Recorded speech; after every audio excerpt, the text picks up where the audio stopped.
Hi guys, in this video I'll teach you how to slowly zoom in on a video. So start by clicking on the video that you want to zoom in on. Let's say I want to zoom in on this one and I want it to go from the start of the video until midway.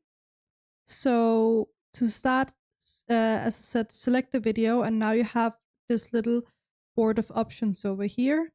And now I want you to click on the little keyframe out here outside of scale. So make sure you're on video, basic, and then transform, and now you see scale. So click the keyframe to add a keyframe, and now skip to where you wanted to zoom into. Let's say I wanted to zoom in till here halfway. So I add the timer here, and now I zoom into where I wanted to be zoomed into. Let's say I wanted to be zoomed in like this. And now another keyframe has been added here. So when I go back and play the video, you can see that it slowly zooms in. And that's how you can make a slow zoom in on CapCut Desktop.